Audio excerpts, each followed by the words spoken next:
Sí, sí. La 129. Ese no se va. No, sí, sí. Porque lo noté. Sí, solo que en este no sale el embrión.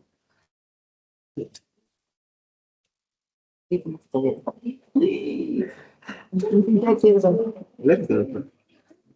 Adelante, ya chicos, empezamos. La primera lámina es la 112. Para revisar la 112 vamos a recordar 12. Cerrar esto ya.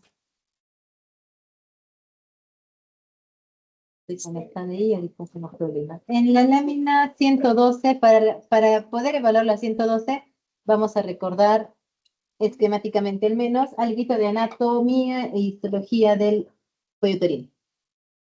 El cuello uterino ya saben que es la porción más distal del útero. Y lo que vamos a encontrar en el cuello es dos zonas. Una zona más externa que es el exocervix y el endocervix, que se encuentra formando un canal endocervical. ¿El endocervix qué epitelio tiene? Endocervix.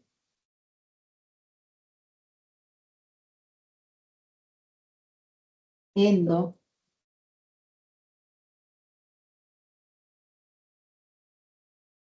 Glandular o cilíndrico columnar. Ya ese es el del endocervix. Y el exocervix estratificado, plano, no cornificado. Ya escamoso. Escamoso en el exo, glandular en el endo. Entre los dos epitelios existe una transición, un cambio, ¿no es cierto? Esa transición se localiza en la parte interna, en el canal endocervical. Esta transición se encuentra aquí hasta la pubertad. A partir de la pubertad experimenta una exteriorización que se denomina entropio fisiológico y migra ligeramente hacia la parte más externa, una parte más externa en el exocervix. Esta zona de transformación es susceptible es donde inicia la metaplasia escamosa posteriormente, ¿no? Por cualquier otra irritación. Inicia la metaplasia escamosa y es la zona más susceptible de inicio de enfermedad neoplásica. ¿Cuál es la neoplasia más frecuente en cuello uterino? El cáncer de cuello, ¿sí? El cáncer de cuello, en el cuello uterino puede haber cáncer en grandes rasgos, puede haber muchos más tipos, pero vamos a hablar de dos tipos principales, el de epitelio y el del estroma. ¿Cuál será más frecuente?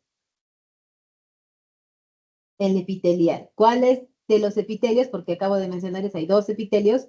¿Cuál epitelio? ¿Qué carcinoma? Porque es un cáncer de epitelio, es más frecuente. ¿Del endo o del exo? Exo. ¿Cuál es el cáncer más frecuente? ¿Cómo se llama? Carcinoma escamoso. Ese es el más frecuente en cuello uterino. ¿Ya? Sí hay adeno, sí hay carcinoma glandular, el adenocarcinoma, que es frecuente, pero no tanto como el carcinoma escamoso. El carcinoma escamoso es prevalente y causante de mortalidad a nivel mundial, y más en países como el nuestro. ¿Cuál es el agente causal más frecuente del cáncer de cuello uterino? Virus del papiloma, el VPH. El VPH, ¿qué tipos están relacionados al cáncer? Cáncer. 16 y 18, muy bien. 16, 18. ¿Y a lesiones no malignas? 6 y 11. Muy bien, Carlita. 6 y 11 son de los condilomas, 16, 18 del cáncer. ¿Qué hacen estos tipos de virus? El virus del papiloma va a ingresar por el epitelio, por las capas más superficiales, hasta la capa más basal. Este esquema está topográficamente ubicado. ¿Cómo se encontraría aquí? ¿No? La capa más superficial es esto de aquí y las partes profundas son estas de acá. Esta es la capa basal, la membrana basal, perdón, con la capa basal de células y conforme van subiendo, van madurando. Estas capas, la capa basal es de células inmaduras, son células con un núcleo grande, aunque no es muy nítido aquí, lo vamos a ver en la lámina, tienen un núcleo grande y un citoplasma escaso. En cambio, conforme van haciéndose más superficiales, maduran y el citoplasma se hace más amplio, el núcleo más pequeñito no arrastra en el microscopio. El núcleo se hace pequeñito. Obviamente en el camino hay una maduración, hay una progresividad en la disminución del tamaño del núcleo y un aumento en el tamaño del citoplasma. Les decía, el virus del papiloma ingresa hacia las capas más basales, a la capa basal, perdón, y se localiza en estas células inmaduras en el ADN, impidiendo la maduración. Recuerden, es distinto el término maduración al término proliferación. Si va a multiplicarse, se multiplican estas células, incluso patológicamente, hacen mitosis hasta en capas más superficiales. Lo normal, lo fisiológico es que solo esta capa basal haga mitosis, pero no madura. ¿Cómo lo veríamos entonces en la práctica? Estas capas, esta capa que tiene núcleos grandes, no va a estar solo en una o hasta dos capas, que es lo normal, sino que se encuentra en más de dos capas, ¿no? 3, 4 capas, ubicándose en un tercio inferior. Puede ocupar los 2 tercios o puede ocupar los 3 tercios.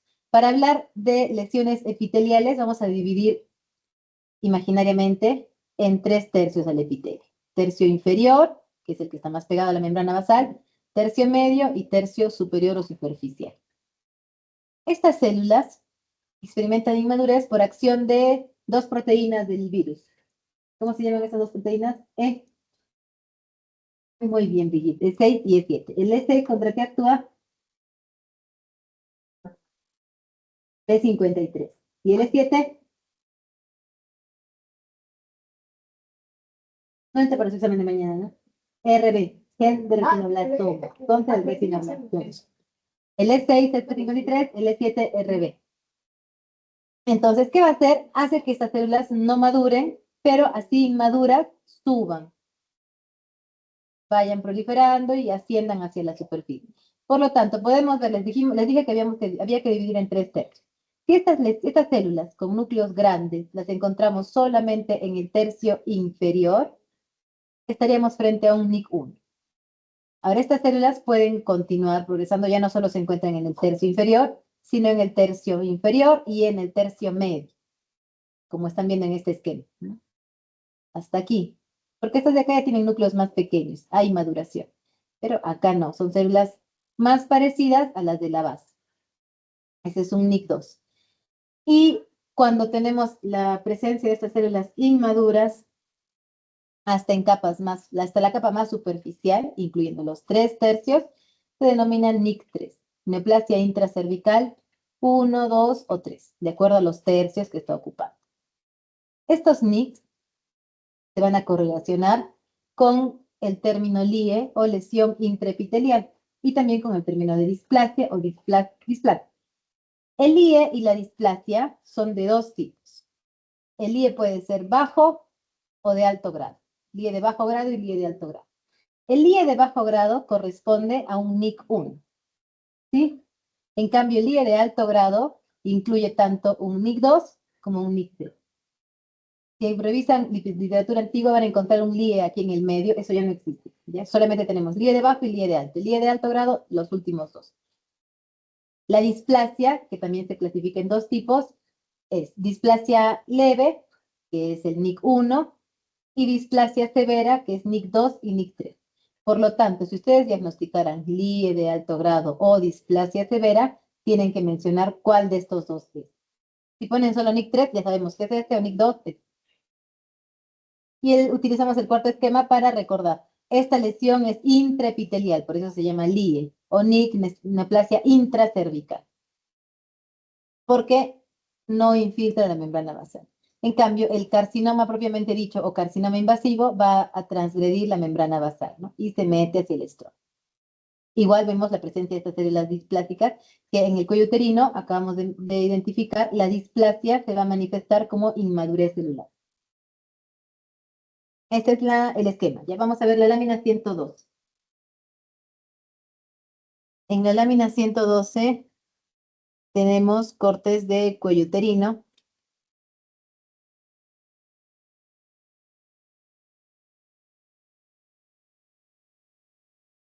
Esto de acá es cuello uterino normal.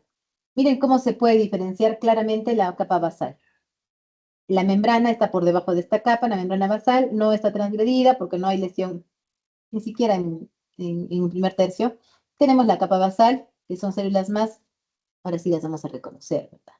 Miren, los núcleos son grandes en relación a su citoplasma. El citoplasma pequeño, el núcleo grande. En cambio, las más superficiales tienen amplio citoplasma, como una escama realmente, y un núcleo pequeñito, puntiforme.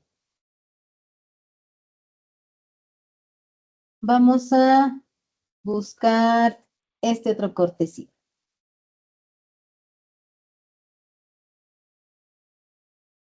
¿Qué están viendo aquí?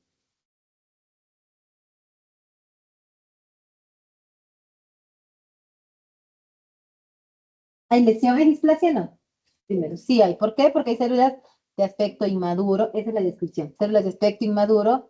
¿En qué tercios? ¿En el tercio basal? ¿En el tercio inferior hay? Sí. ¿En el tercio medio? ¿Y en el tercio superior? Ya. Aquí están poquitas. Miren esta que estoy señalando. Esto ya es del tercio superior. Dividan así. Este es un tercio, 2 tercios. Este es el tercer tercio. También hay una célula normal del tercio superficial. A ver si hay por acá. Tiene el citoplasma bien grande. Incluso acá hay cambios citopáticos. Miran esa vacuola alrededor del núcleo y el núcleo hecho como una pasita, chiquitito, arrugado, o sea, chiquito pero no puntiforme, sino arrugado. Esos son coilocitos. Esos son cambios citopáticos del virus del VPH. Entonces, es una lesión que afecta, incluye los 3 tercios. ¿Cuál sería el diagnóstico? NIC3, muy bien. Si le pusieran día de alto grado, me tienen que decir que es NIC3 también. Pueden, pues mejor póngale de frente NIC3 o displasia. Ver día de alto grado, indicarlo NIC3. Ya no, si vamos a no tenemos que poner el otro. No, no tienen que poner.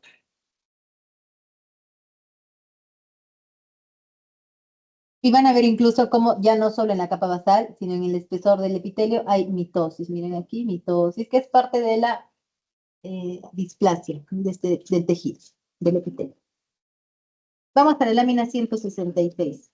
En la lámina 166 tenemos otro corte de cuello, aunque no incluye la superficie, pero vamos a hipotéticamente pensar que esto era la superficie. No es. Es una sección más profunda. Pero digamos que esta es la superficie, esto sería el epitelio escamoso. Ese epitelio escamoso, digamos que es superficial.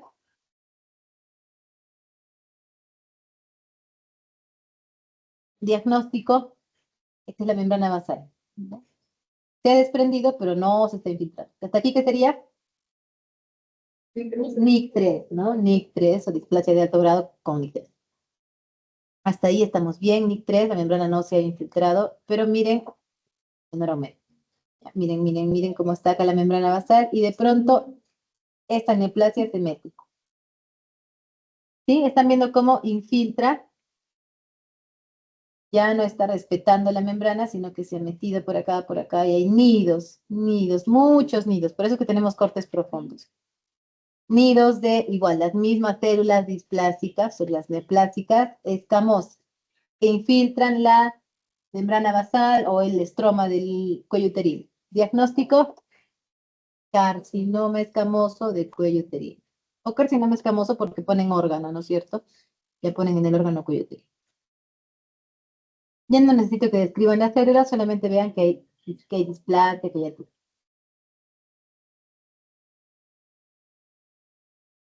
Carcinoma de células escamosas de cuello uterino o carcinoma escamoso de cuello uterino. La siguiente lámina, esta la miramos de frente, no entra el examen, ya ni a la guía 113, hiperplasia endometrial. ¿Me recuerdan? Que hay muchas glandulitas, no entra. Ya la vimos. Esta es la 129A. La lámina 129A tiene una lesión nodular. Miren esta bolita, este nodulito.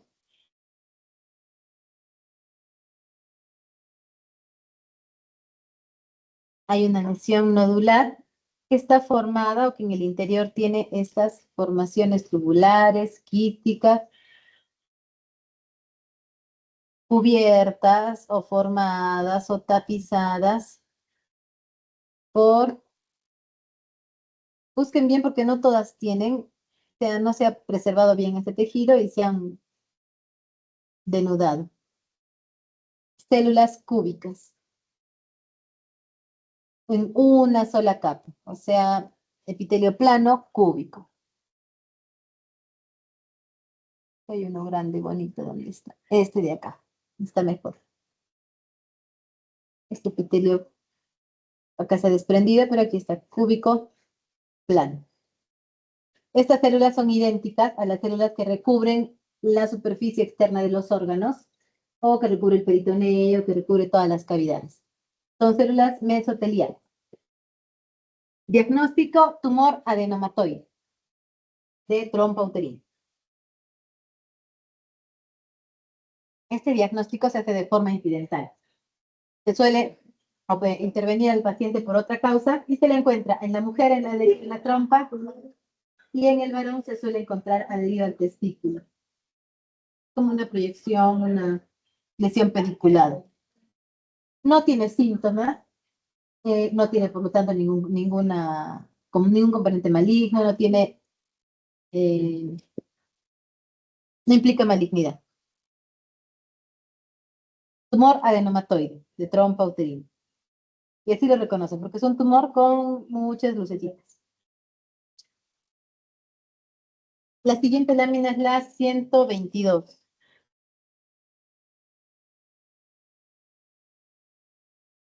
Ya, en la lámina 122 tenemos un corte de un quiste. En la 122 vamos a ver una formación quística de un gran diámetro, ¿ya? De una medida grande, aproximadamente 20 centímetros de diámetro mayor. Grandecito este quiste. Porque los quistes de ovario, los quistes únicos, suelen crecer y se les diagnostica en importante tamaño porque no dan síntomas. Por eso también el cáncer de ovario es tan agresivo, porque se suele diagnosticar cuando ya está haciendo infiltración, cuando ya está muy avanzado. No produce normalmente, o en etapas iniciales, no produce sangrado, dolor, nada. Más que cuando ya es muy grande. Lo único que se siente es la sensación de bulto o el crecimiento del abdomen de la paciente por la presencia de la masa. Saluda. Este quiste que están viendo tiene su pared, en algunas zonas plana, como están viendo aquí, pero en otras tiene estas formaciones. Van a imaginar que esto es un tallito, un tallo, y que se eleva una formación que parecen papilas, como papilas. En la pared tiene áreas papilares, tiene papilas, y estas papilas, a su vez, tienen otras papilas más pequeñitas, que se denominan micropapilas o ramificaciones celulares. Micropapilas.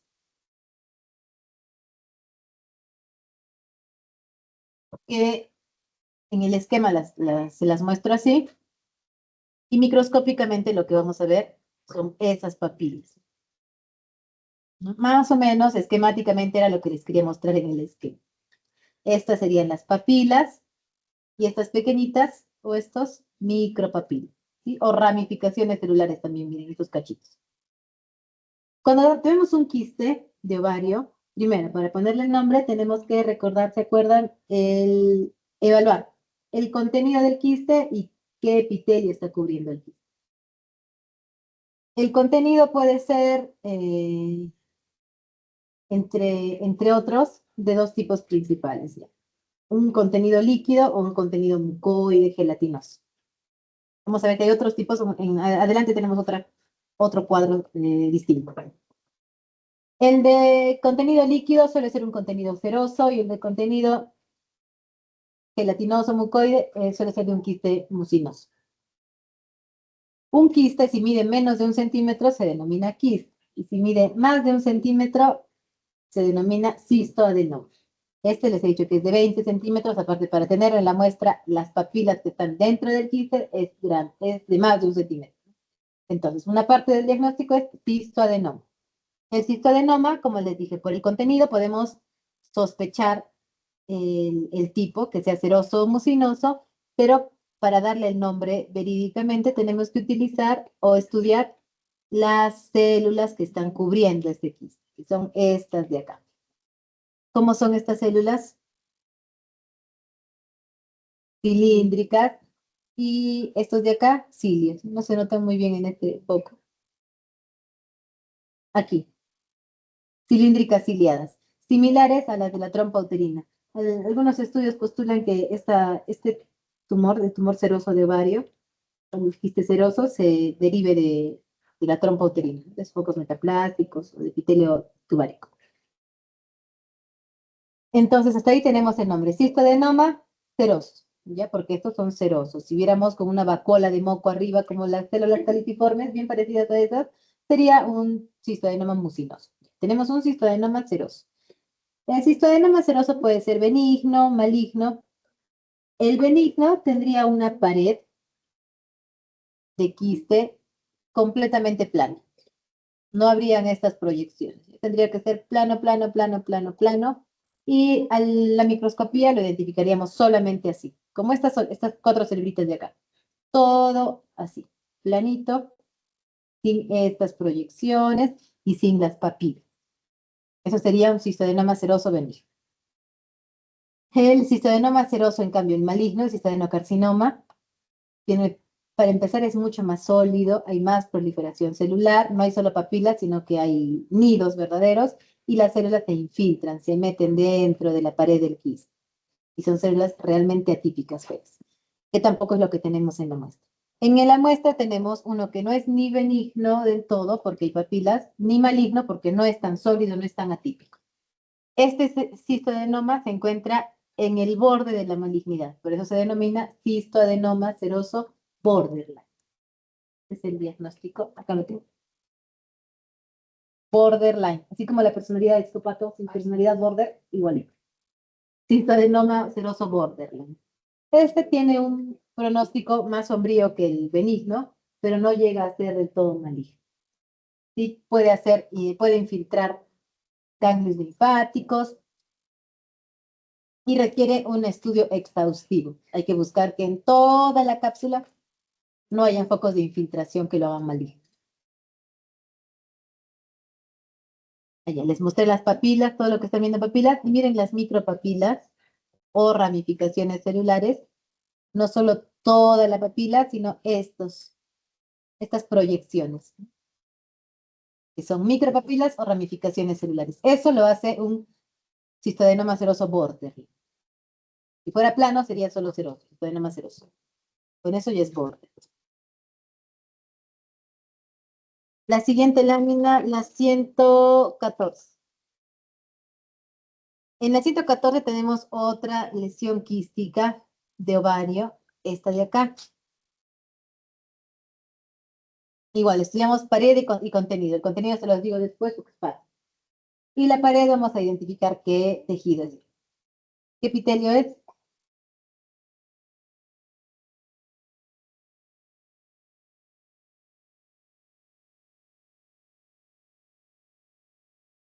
Dime, Adri.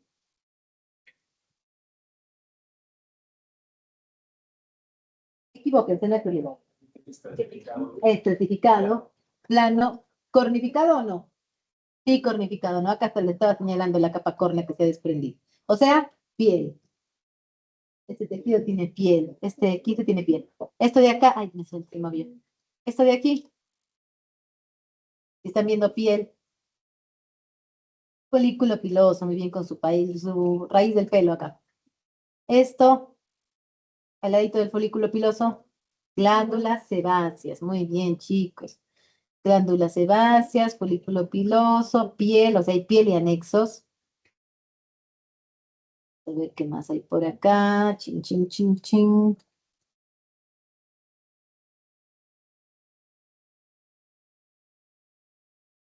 ¿Qué es esto de aquí?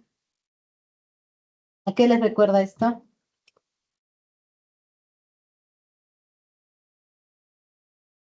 Tiene una matriz eosinofílica, no es basifílica. Es bien eosinofílica, no es cartílago. Tiene estas proyecciones como unas trabéculas. ¿Y qué hay acá adentro? Estos de acá, células inmaduras. No, no, no, no. No es una lesión maligna, en esos mismos pacientes. Pero estás por allí. El tejido sí es salud social. Sí es el tejido, pero no es. lesión maligna, de lo que estás diciendo. Es conozco, pero no es sarcoma. O sea, es hueso. Hueso, trabéculas óseas con médula ósea. ¿Se acuerdan que había acá precursores linfoides? Linfoblastos, megacariocitos, son estas de aquí. Esto es médula ósea, o sea, hay hueso. Este tumor tiene piel, tiene hueso en la pared del quiste. ¿Qué es esto de aquí? Glándulas serosas y mucinosas y seromucinosas, mezcladas con tejido adiposo. ¿Dónde tenemos esas glándulas?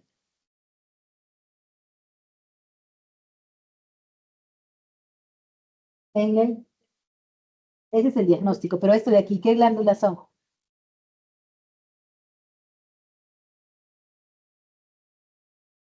Glándulas salivales. Es glándulas salivales. Ni vas a preguntar si es mayor o menor. Ya, glándulas salivales. Y esto de aquí, ahora sí, cartílago. Muy bien. Tenemos entonces cartílago, glándulas, piel y hueso. Y tejido adiposo además. ¿Quién me dijo el diagnóstico? ¿Quién dijo teratoma, Miriam? ¿Qué es un teratoma, Miriam? Del prefijo tera. De tera viene que significa monstruo. ¿Ya qué más?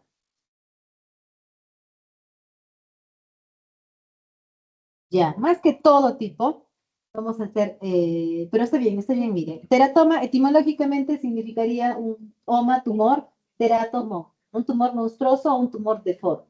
Porque macroscópicamente, no les dije, esperado hasta ahora, porque es más fácil diagnosticarlo por ahí.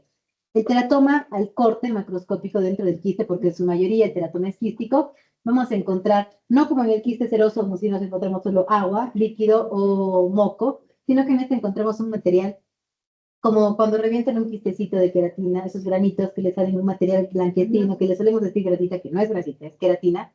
Así, esos grumos, pero lo ven en abundante cantidad, y mezclado con pelos, dientes, huesos, ojos, ¿no? Porque el teratoma es un tumor que macroscópicamente se ve monstruoso o deforme. E incluso puede llegar a formar ciertas estructuras corporales.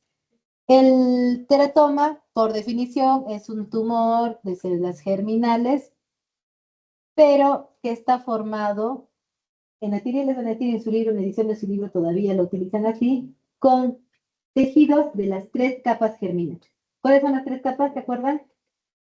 Endo, ecto y meso. Muy bien. Endodermo, ectodermo y mesodermo. De esta lámina, de lo que hemos visto, glándulas salivales, hueso, cartílago y piel. ¿Qué tenemos de mesodermo? Hueso, muy bien, y cartílago, ¿no? El sostén.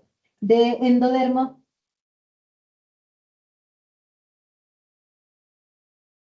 glándulas salivales. Todo lo que es glándulas es endo. Y del ectodermo, piel, muy bien. La piel es del ectodermo. ¿Qué más compone el ectodermo?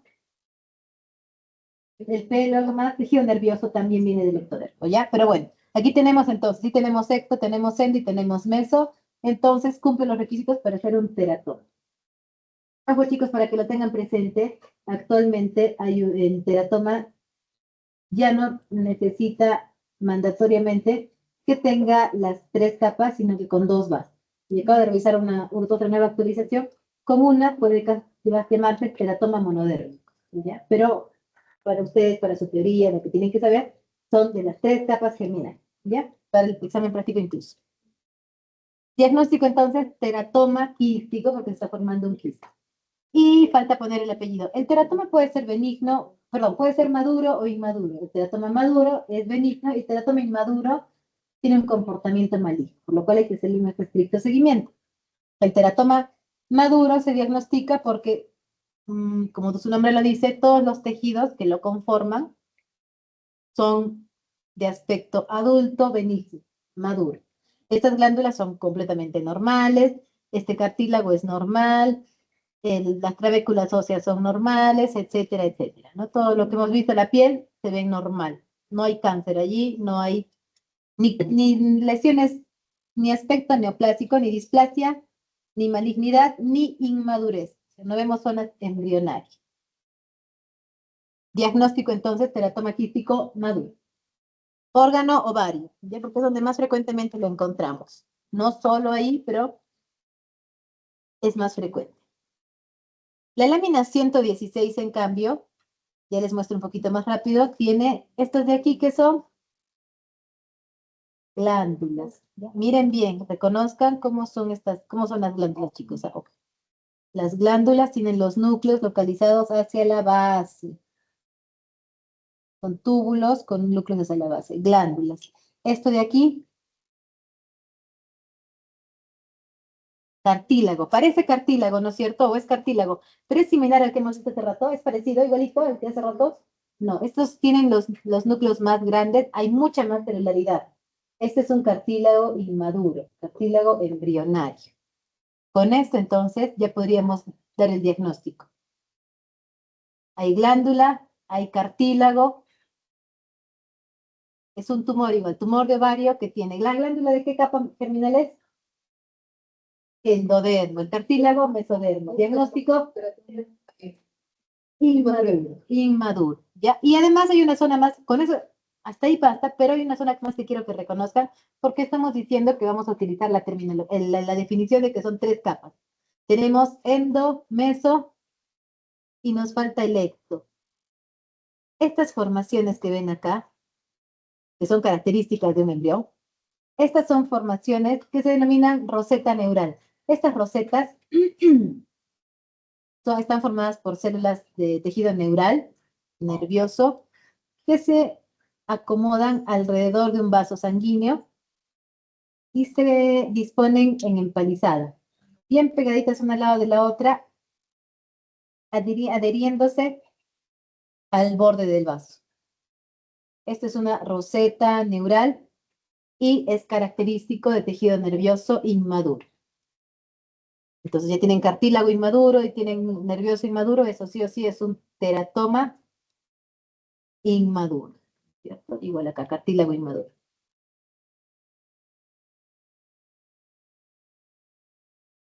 Esa fue la 116. Y la última, la 118.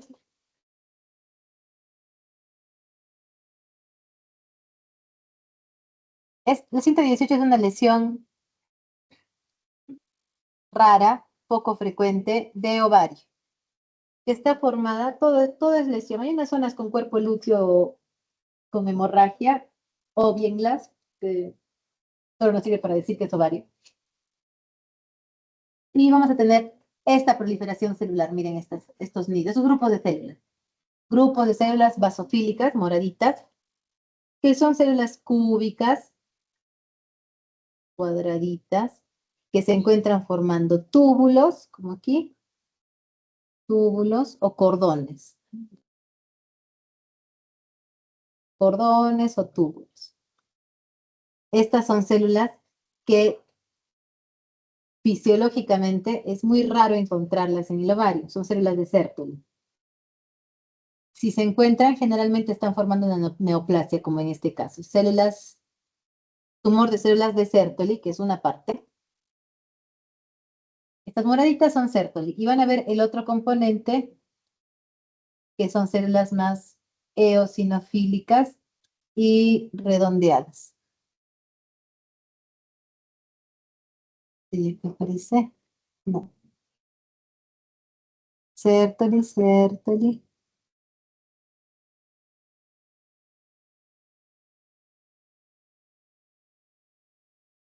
No hay en este poco, vamos al otro. En el otro cortecito hay un poquitín más.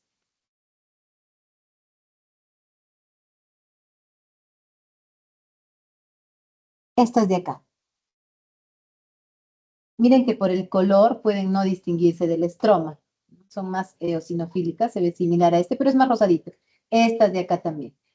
Estas son Sertoli, Carlita. Estas son Sertoli y estas son Leydig. Ya son células más redondeadas y sus núcleos también son más redondos.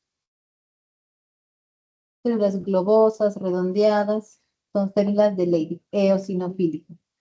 Acá hay otro grupito. Es un poquito más difícil encontrarlas, pero las van a ver. El tumor de células de Sertoli y Leydig es muy raro. Es el diagnóstico. Tumor de células de Leydig y Sertoli o Sertoli y Leydig. Es un tumor raro. Clínicamente cursa con virilización, tiene un amplio rango de edad de presentación, desde pacientes infantes, 4 o 5 años, hasta 60 y tantos años, pero con una edad media de 30 años.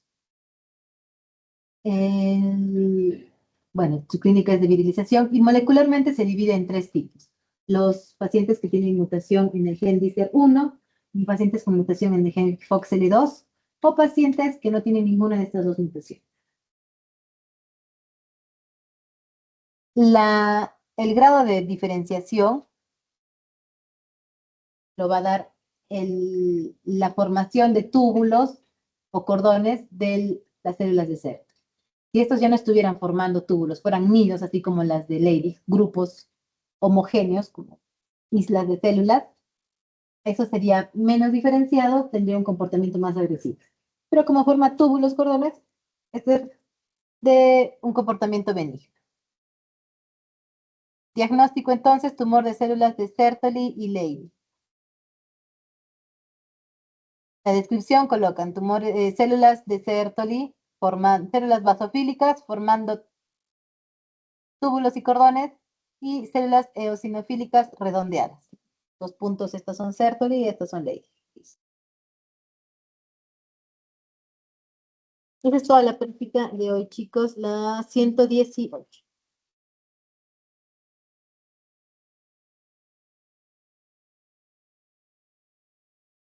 Leydig.